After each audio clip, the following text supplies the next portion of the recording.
సామెతల్లో ఏది చదివినా కూడా ఒక మంచి జ్ఞానాన్ని మనకు ప్రసాదిస్తుంది. ఈరోజు మనం చదువు వాక్యంలో ఒకటి నేర్చుకుంటాం ఏంటంటే, ఏదైనా ఒక ఫెయిలర్స్ ద్వారా మనము ఆ, మనం ఒకటి నేర్చుకోవడానికి అవకాశం దొరుకుతుంది. ఏదైనా కూడా మనం ఫెయిలర్స్ ఏది ఉన్నా కూడా దాంట్లో నుండి నేర్చుకోవాల్సిన విషయం ఏంటి? Learning from the failures in growth. మనం డైలీ గ్రోత్ స్లోగా ఉండొచ్చు, కానీ మనకు ఒక లెర్నింగ్ అనేది మనకు ఉంటుంది. ఇక్కడ ఒక మాట ముందు చెప్తా ఉన్నాడు, ఆ కుమారుడా తేనె త్రాగుము, అది రుచిగలది కదా, తేనె పట్టు తినుము, అది ఈ నాలుకకు తీపియే కదా. తేనె తిన్నప్పుడు, తేనె నాలుకకు వచ్చినప్పుడు నీకు ఎంత రుచి ఉంటున్నదో, నీ ఆత్మకు జ్ఞానము అట్టిదని తెలుసుకోను. ఇక్కడ ఫెయిలర్స్ నుండి వచ్చే అనుభవం అంటే, ఇప్పుడు ఏది అయినా కూడా మనము కొన్నిసార్లు కొన్నిసార్లు అనేక సార్లు మన జీవితంలో కొన్ని ఫెయిలర్స్ ఉంటాయి. ఆ ఫెయిలర్స్ నుంచి ఎట్లా మనము వాటి నుండి నేర్చుకోవాలా అంటే, ఇప్పుడు learning from the failures to grow అనేది మనకు ఒక అనుభవం మనం సంపాదించుకోవాలి. ఇక్కడ అందుకే తేనె ఏ విధంగా రుచిగా తీయగుంటుందో జ్ఞానం అటువంటిది అని చెప్తున్నాడు. అంటే తేనె నాలుకకు రుచి, అంటే మంచి రుచి అని అంటే తేనెకు మించిన ఇంకేదీ లేదు, తేనెనే. అందుకే ఈ ప్రావెర్బ్ రాసిన ఆయన, ఈ సామెతలు రాసిన గ్రంథకర్త ఈ మాట చెప్తున్నాడు. సొలొమోను ఈ మాటలు చెప్తున్నాడు ఏంటంటే, తేనె పట్టు తినుము, అది నీ నాలుకకు తీపియే కదా, ఆత్మకు జ్ఞానము అట్టిదని తెలుసుకొనుము. అది నీకు దొరికిన యెడల అందుకు నీకు మంచిదని, మంచి గతి కలుగును. అది నీకు ఏదైతే తీపి దొరుకుతుందో అప్పుడు మంచి గతి కలుగుతుంది అని మనకు ఒక మాట చెప్తున్నాడు. అదేవిధంగా ఆపోజిట్ ఏం చెప్తున్నాడు? ఆ నీ ఆశ భంగము కానేరదు భక్తిహీనుడా, నీతిమంతుని నివాసమునొద్ద పొంచి ఉండకము అని అంటుండు. జ్ఞానం కలిగి ఎవడైతే నీతిమంతుడు ఉంటాడో భక్తిహీనుడా అని అంటున్నాడు. భక్తిహీనునికి ఏం చెప్తున్నాడు అంటే, నీతిమంతుడి నివాసం యొద్ద పొంచి ఉండకము, అది నివా విశ్రమ స్థలమును పాడు చేయడం. ఇది కొంచెం నాకు కన్వీనెంట్గా ఉంది. పర్వాలేదు, దేవుని కృపను బట్టి ఈ మాటలు నేర్చుకోవడం ఏంటంటే, ఈ 16వ వచనంలో ఏముంది అంటే, నీతిమంతుడు 7 మారులు పడినను తిరిగి లేచును. నీతిమంతుడు 7 మారులు పడినను తిరిగి లేచును అంటే ఏముంది? దీని ఉద్దేశం ఏంటంటే, పడడం లేవడం అంటే ఫెయిలర్స్. రాబర్ట్ బ్రూస్ మనకు అదే కథ చెప్తాడు. సాలెపురుగు అనేక సార్లు ఎంత ఇదైపోయినా కూడా మళ్ళీ మళ్ళీ మళ్ళీ మళ్ళీ మళ్ళీ మళ్ళీ దాన్ని సక్సెస్ చేస్తుంది. ఈ యొక్క పడిపోవడం అనేది మనకు ఒకటి నేర్పిస్తుంది, ఎట్లా లేవాలి. పడిపోకపోతే లేవడం ఐడియా ఉండదు. కింద పడతా ఉంటే తనకు తానే లేవడం నేర్చుకుంటారు కొంతమంది. చాలా మంది పిల్లలు పడిపోతా ఉంటారు, ఎవరో ఒకరు ఈ, లేపుతా ఉంటారు. అదేవిధంగా కొంతమంది ఇక్కడ నీతిమంతుడు అని అంటున్నారు. నీతిమంతుడు 7 మార్లు పడినను తిరిగి లేచును. 7 మార్లు అంటే పడతా ఉంటాడు, లేస్తూ ఉంటాడు, పడతా ఉంటాడు, లేస్తూ ఉంటాడు. కానీ ఎప్పుడు ఈ నెవర్ గివ్ అప్, దాన్ని విడిచిపెట్టాడు. జయం పొందాలి, ఎప్పటికైనా జయం పొందాలి. అదేవిధంగా క్రీస్తునందు ప్రియమైన సహోదర సహోదరులారా, యుధకాలమందు మనం నేర్చుకునేది ఏంటంటే, ఇప్పుడైతే నీతిమంతుడు అని అంటున్నారు. ఒకవేళ మనం ఈ యొక్క జ్ఞానాన్ని ఎరిగి, ముందు మనకు తేనె చూపిస్తున్నాడు. ఆ తేనె ఎంత తీయగుంటుందో జ్ఞానం అలాంటిది అని అంటున్నారు. ఆ జ్ఞానం కలిగి ఉన్నప్పుడే వాడు నీతిమంతుడుగా అడ్రస్ చేస్తా ఉన్నాడు. నీతిమంతుడు 7 మార్లు పడినను తిరిగి లేచును. అంటే పడినప్పుడు ఫెయిలర్స్, అంటే what we're learning out of our failures, అంటే ఫెయిలర్స్ ద్వారా మనం ఎన్నో నేర్చుకోవాల్సి వస్తున్నది. నేర్చుకుంటున్నాం. నేర్చుకోకపోతే మనం అతడు బుద్ధిహీనుడు అన్నట్టుంటుంది. అందుకే రెండో మాట చెప్తున్నాడు, ఆపత్కాలమందు భక్తిహీనులు కూలుదురు. ఒక చిన్న ఆపత్కాలం లాంటిది వస్తే భక్తిహీనులు పడిపోతారు. కానీ ఎప్పుడైతే భక్తి ఉన్నోడు, నీతిమంతుడు, జ్ఞానవంతుడు ఉంటున్నాడు, మరి పడిపోయినను తిరిగి లేస్తున్నాడు. కానీ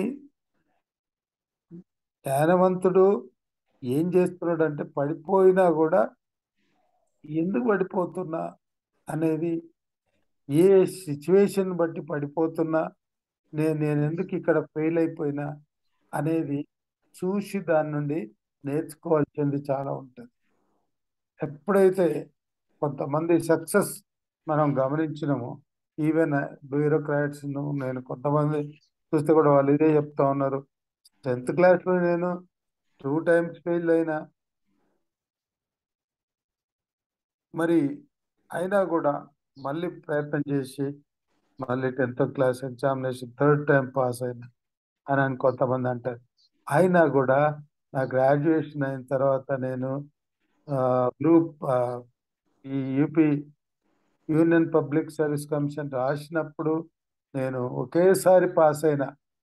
నేను సెలెక్ట్ అయిన ఐఏఎస్ కానీ ఐపీఎస్ కానీ సెలెక్ట్ అయిన వాళ్ళు చెప్తా ఉంటారు. ఎందుకు అని అంటే, ప్రతి ఫెయిల్ అయినప్పుడు కొంత నేర్చుకుంటారు. జ్ఞానవంతులు ఎప్పుడైనా నేర్చుకుంటారు. నీతిమంతుడు అనేవాడు కూడా పడిపోయితే కూడా దేవుడు ఆయనకి ఆ సమయానికి ఏదో ఒక జ్ఞానం అనుగ్రహిస్తాడు. లేకపోతే ఏంది, ఎందుకు పడిపోయినా అనే దాన్ని ఒక ప్రశ్నించి ఆ ఆ పడిపోవడంలో నుండి తిరిగి ఏ విధంగా మళ్ళీ ఏ విధంగా ఎదగాల అంటే, అది చాలా ముఖ్యమైనది నేర్చుకోవడం. నేను కూడా నా జీవితంలో అనేక సార్లు అనేక సార్లు నేను అంటే ఎదిరి కొన్ని ఒక జాబ్లో ఉన్నప్పుడు, ఒక బాధ్యత గల పొజిషన్లో ఉన్నప్పుడు అనేక సార్లు ఏదో బలహీనపరచడానికి, కొన్నిసార్లు దుష్టుడు పడగొట్టడానికి ప్రయత్నం చేసిండు. మరి ఆ టైం వచ్చినప్పుడు, ఎప్పుడైతే కష్టం వస్తున్నాడో, పడిపోతున్నామో, నేను ప్రభుకు దగ్గరగా జీవించడానికి మరి అవకాశం దొరికింది. ఎందుకంటే కొన్నిసార్లు అన్ని సరిగా ఉన్నప్పుడు కొంత దేవునితో సంబంధం కలిగి ఉండలేము. దేవునికి దగ్గరగా అనగా, సంబంధం అంటే మరి దగ్గరగా, ఆయన ఏ విధంగా మనలను ఆపద కాలమందు ఆయన మనకు ఉత్తరం ఇచ్చును అనే మాట, ఆపత్కాలంలో మనం ఏ విధంగా ఆయన మేలును పొందుతాం అంటే, ఎప్పుడు ఆపత్కాలంలో ఆయన్ని ఎక్కువగా ప్రార్థిస్తాం, ఎక్కువగా ఆ, ఆయన దగ్గరికి వస్తాం. ఎప్పుడైతే ప్రార్థించి మేలు పొందుతామో, ఇంకా ఆయనతో సంబంధం కలిగి ఉండడం, అంతేకాకుండా అంటే gradual we come to know his greatness. ఆయన ఎంత గొప్పవాడో, ఎంత మహిమగల దేవుడు అన్న సత్యాన్ని మనం తెలుసుకోవడానికి అవకాశం దొరుకుతుంది. కాబట్టి మనము ఎప్పుడు ఏదో ఒక చిన్న బలహీనత బలహీనతలో పడినప్పుడు మనం డిసప్పాయింట్ అయ్యి ఏదో దేవుడు నన్ను విడిచిపెట్టిండు అని మాత్రం ఎప్పుడు పోవద్దు. ఇక్కడ ఆ మాటలో ఎంతో సత్యం ఉంది. ఏంటంటే ఈ నీతిమంతుడు ఏడు పడి 7 మార్లు పడినను తిరిగి లేచును. అంటే తిరిగి లేచుడు అనేది ఏంటంటే తిరిగి దేం పొందుతున్నాడు, పడిపోతున్నాడు. 7 మార్లు పడినా కూడా తిరిగి లేచు దేవుడు అతన్ని తిరిగి లేపుతా ఉన్నాడు, తిరిగి లేపుతా ఉన్నాడు.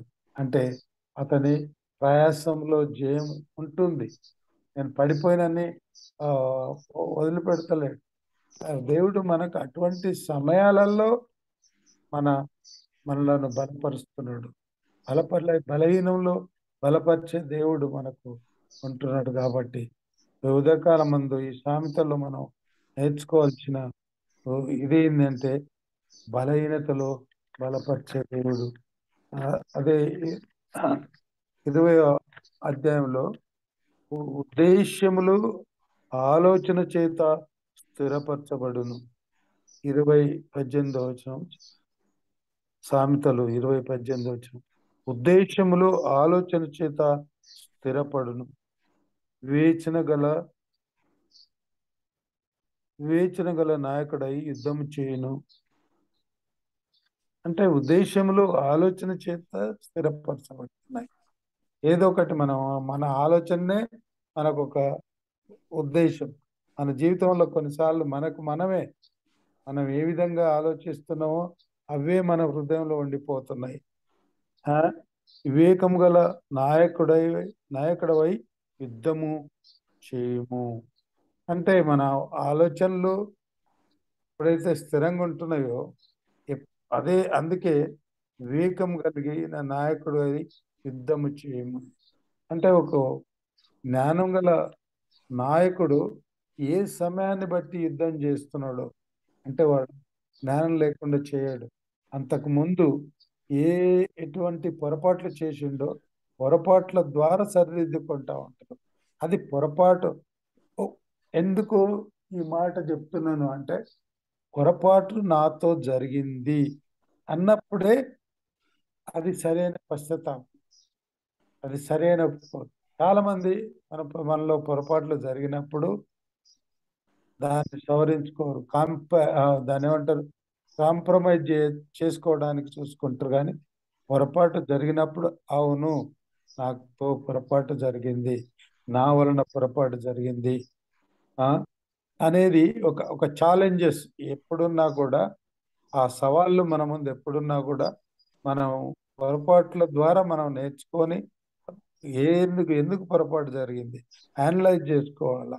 ఆ పొరపాటు ఎందుకు జరిగింది అప్పుడే అనలైజ్ చేసుకున్నప్పుడే ఆ సవరింపు అనేది, ఆ కరెక్షన్ చేసుకొని తిరిగి లేవడానికి దేవుడు కృపణిస్తున్నాడు. అందుకే వివేకము గల నాయకుడవై యుద్ధము చేయము. ఊరికే ఏదో విధంగా కాదు యుద్ధం చేయడం. యుద్ధంలో ఎప్పుడు పడిపోతున్నాం, ఎప్పుడు తిరిగి లేస్తున్నాం అనేది మనం గమనించాలి. ఇప్పుడు యుక్రెయిన్ అధ్యక్షుడు జెలెన్స్కీ యుఎస్ ప్రెసిడెంట్ దగ్గరకు వచ్చినప్పుడు అతడు తొందరగా కాంప్రమైజ్ అవుతలేడు. కానీ నేను మమ్మలను రష్యా ఎంతో నాశనం చేసింది, మళ్ళీ తిరిగి మేము సంపాదించుకోవాలా. అతడు మళ్ళీ తిరిగి యుద్ధం చేయాలనే ప్రయత్నం చేస్తున్నాడు. ఏ విధంగా యుద్ధం చేయాలా, వాళ్ళు ఆపి యుద్ధం చేస్తున్నారు. ఎందుకనంటే మళ్ళీ సవరింపు, ఎక్కడ మేము చేయం పొందుతలేము అనే గమనించి వాటిని సర్దుకొని తిరిగి ఏదైతే పొరపాట్లు కానీ లేకపోతే ఏ పని చేయాల్సి వచ్చిందో ఆ పని చేయకపోవడం, లేకపోతే ఏ విధంగా పనిలో మనం చేయం పొందే విధం మనం మర్చిపోయి మరి అది వేరే విధంగా పనిచేసినప్పుడు అందులో జయం ఉండదు. కాబట్టి మనం దేవునికి ఇష్టలైన వారముగా ఇక్కడ నీతిమంతుడు పడిపోయినప్పుడు, ఎందుకు నీతిమంతుడు ఎవరు? దేవునికి ఇష్టడైన వాడు నీతిమంతుడు. ఒక కీర్తనలు 1వ అధ్యాయంలో నీతిమంతుని ఆలోచన యెహోవాకు తెలియను అని అన్నది. నీతిమంతుడు పడిపోయినప్పుడు కూడా మళ్ళీ తిరిగి దేవుడు లేపడానికి ప్రయత్నం చేస్తున్నాడు.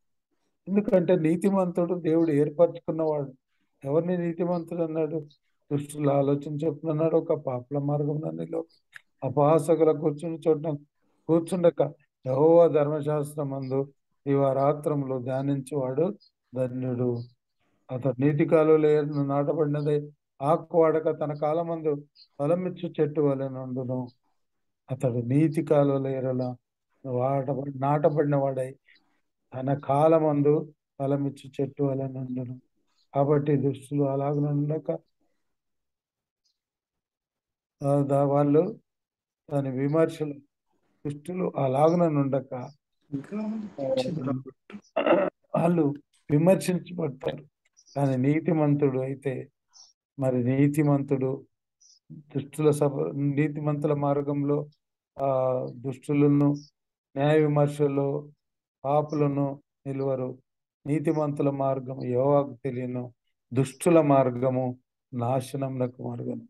అక్కడ నీతిమంతుడి మార్గము యెహోవాకు తెలియను అనేది మొదటి కీర్తనల గ్రంథం మొదటి అధ్యాయంలో ఉంటున్నది. కాబట్టి నీతిమంతుడు 7 మార్లు పడినను తిరిగి లేచును అనేది అది చాలా లోతైన మాటలు. మరి మన వ్యక్తిగత జీవితంలో కూడా ఒక విశ్వాసిగా ఉండి మనం తిరిగి లేపబడుతున్నాం. మనం పడిపోతలేం. సాతాను ఉచ్చులు కానీ లేకపోతే లోకరీతిగా కానీ మనం పడిపోకుండా తిరిగి మనలను లేవనెత్తడానికి మన దేవుడు సామర్థ్యం గల దేవుడు. కాబట్టి ఇంకా లూకా రాసిన పత్రిక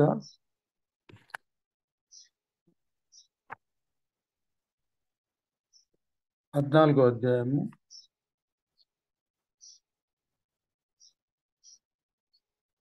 31వ వచనం.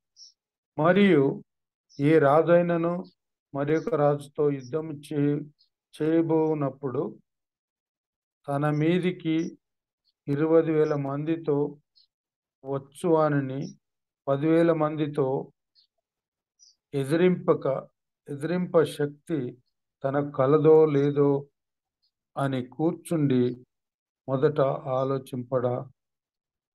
ఏదైనా కూడా మనం ఆలోచన చేయడానికి ఒక అవకాశం ఏంటి? అవతల ఎదుటి వ్యక్తి 15,000 మందితోనే వచ్చినప్పుడు నేను 10,000 మందితో ఎట్లా యుద్ధం చేయాలని ఆలోచన చేస్తా ఉంటాను.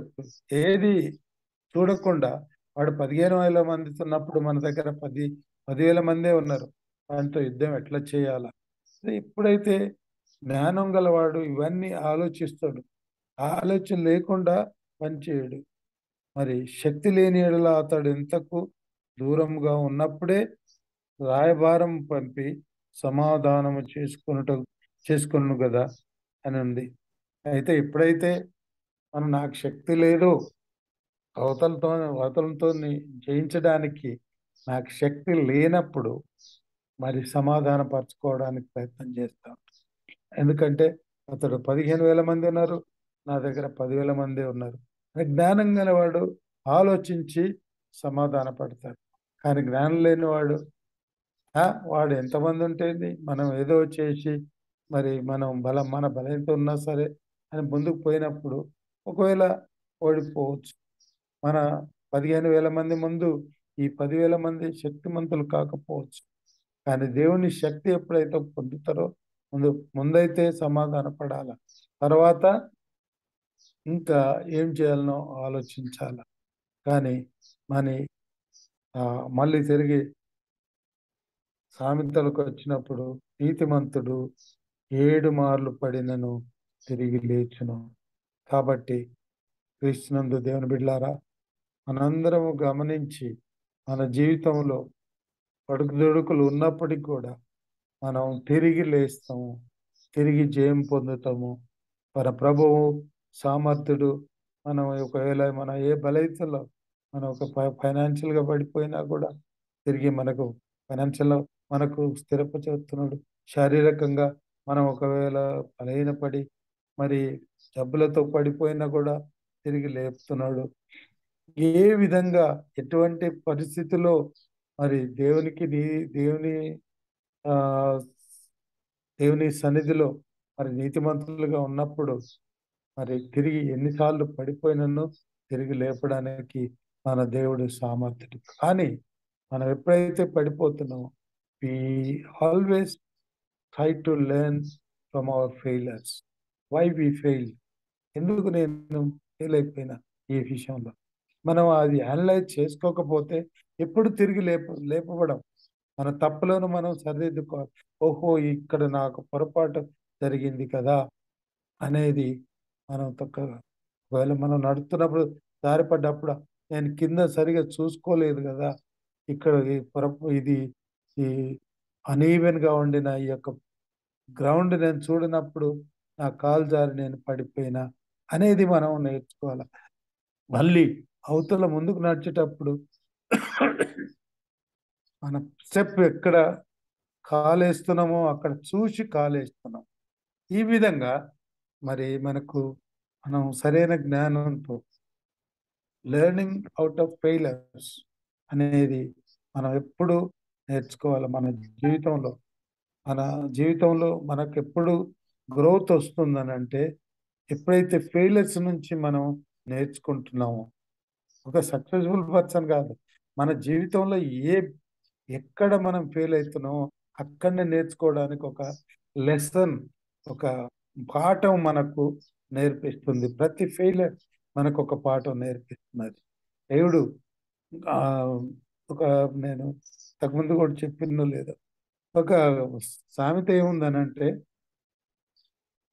ఈ the wise person always learn from foolish person. అంటే foolish person never learn anything from the wise person. అంటే ఒక మూర్ఖుడు మూర్ఖుడు జ్ఞానం దగ్గర ఏమి నేర్చుకోడు, కానీ ఒక జ్ఞానుడు మూర్ఖుని దగ్గర కూడా ఏదో కొంత నేర్చుకుంటాడు. అదేవిధంగా మనం ఎప్పుడైతే పడిపోతున్నాం అని అనుకుంటున్నాం, లేకపోతే మన బలహీనతలు మనలో అంటే ఛాలెంజెస్ ఛాలెంజెస్ మనం ఎదుర్కొంటున్నప్పుడు, దాన్ని ట్రయల్స్ మనం ఎదుర్కొంటున్నప్పుడు మనం ఒకటే జ్ఞాపకం చేసుకోవాలంటే అది ఏ విధంగా మనం ఫెయిల్ అవుతున్నాం, ఎందుకు పడిపోతున్నాం అని మనం నేర్చుకున్నప్పుడు, దాన్ని సరిదిద్దినప్పుడు మన బలహీనతలు దేవుడు గమనించి ఒకవేళ మనం దేవునికి నీతిమంతుడిగా ఉన్నట్టయితే మరి నీతిమంతుడు 7 మార్లు పడినను తిరిగి లేచును. మన జీవితం కూడా పడిపోయినను తిరిగి లేపి మనలను నిలబెట్టే సామర్థ్యుడు మన ప్రభు అయిన మన ప్రభువు. కాబట్టి మన ప్రభువు జీవం గల దేవుడు, మరి అత్యంత కృప కలిగిన దేవుడు. ఆ కృపల్లో మనం ఎదగటానికి కానీ, లేకపోతే పడిపోయినప్పుడు తిరిగి లేపడానికి కానీ మన సామర్థ్యం గల దేవుడు పరిశుద్ధాత్మ ద్వారా మనల్ని నడిపించి ఈ పాఠంలో అది సరైన ఈ వచనం ద్వారా మనకు నేర్పించిన జ్ఞానం లెర్నింగ్ అవుట్ ఆఫ్ ఫెయిలర్స్ అనే మన హృదయంలో స్థిరపరిచి బలపరిచి సహాయం చేయనుగాక. ఆమేన్.